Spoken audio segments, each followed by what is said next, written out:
Hi everyone, Aiden here with etrailer. Today we're going to be taking a look at and showing you how to install these Konig XB-16 snow tire chains on our 2023 Chevrolet Tahoe. These are going to be an assisted tensioning chain, which means that the tensioner is built into the chain itself, and it doesn't apply a sort of constant tension, it's more of an assisted tension, but it does get a really strong fit on the tire of our Tahoe here, and it's going to be a really nice chain too. Let's check it out. The link shape here is going to be a D-shaped link, which means it has these hard edges as opposed to a cable or a twisted link. That hard edge is going to be better at breaking up ice and really biting into it, getting us a little bit more traction. The pattern is going to be a diamond pattern. You can see that particularly well if we go down the tire to this side right here where we have that diamond shape. That's going to just give us more constant coverage of chain to road, which will be a little less bumpy compared to something like a ladder pattern that just has a bunch of links going perpendicularly across the tire. The chain itself is also going to be a manganese nickel alloy construction, which is a higher quality metal, a lot more corrosion resistant and durable when you compare it to something like a low carbon steel, which is softer. The links out in front and over the assisted tensioning device are going to be coated, so if any of them do make contact with the sidewall of the tire or the rim, they are going to be protective and not be bare metal on contact with your wheel, so you can know that it's going to be protected going down the road.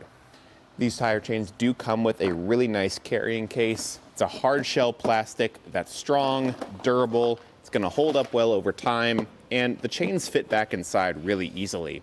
A lot of other chains come with cases that are either really poor construction or it's just impossible to get them back into the bags. This one is actually very functional, and it makes it easy to keep everything nice and neat in your car so they're ready to go when you need them. The installation process is going to be really straightforward and simple. That is the benefit of a chain like this. So let's walk through that process now. The first thing you need to do when installing these is get them laid out and make sure that nothing's tangled up. Then we want to check for proper orientation. The coated cable should be in the back. That'll sit behind the tire. And there should be a space in the middle of the chain where our tire will sit right here. Everything will wrap around and we'll make all our connections out in the front. The next thing is to make sure it's facing up the right way. So if we come to the cables where they meet the chain, there are going to be these cross links. There's a smoother side that's face up currently, and if we were to flip it over, we would see a more hooked abrasive end. That side we want facing away from the tire, so right now, have it face down. Then, we can feed it behind the tire. I'm going to feed this side behind the tire just because there's a little less going on with it, and hopefully less to get tangled up. So just carefully feed it back there. Try to make sure that nothing gets caught on the tire itself, and it should pop out on the other side, and you can pull it all to the front. I always like to take that red catch and meet it up with our tensioner out front. Those are the two pieces at the end of that tire gap, and from there everything can drape out pretty evenly. Make sure that nothing's tangled up after we feed it back, and then you can grab the cable. The end closest to you here will have the studded end, and the end over by me will have the catch plate for it. Those two will go together. Maybe a little hard to see in the wheel well there, but they'll catch together like that. And we can bring the rest of the chain out front. This one's looking a little tangled up, but we can undo it pretty easily. The red link will meet up with the red hook, and from there the chain will hold itself up. We can push that cable back and get the chain centered up on the tire using these cross sections to find the center. And everything else will kind of drape down following that all the way to the bottom where we've got that catch and our assisted tensioning device. That will feed through the catch.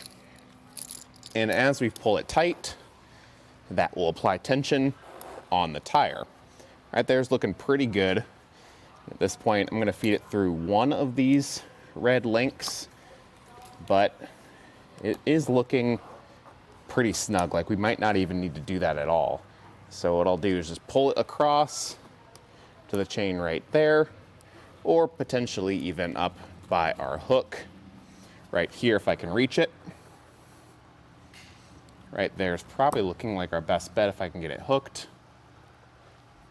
But we want it in a place that's going to apply some tension. Depending on the fit of the chain on your tire, you might be able to feed it through one or two of these loops. Honestly, for ours today though, this is looking pretty good right here and pretty snug.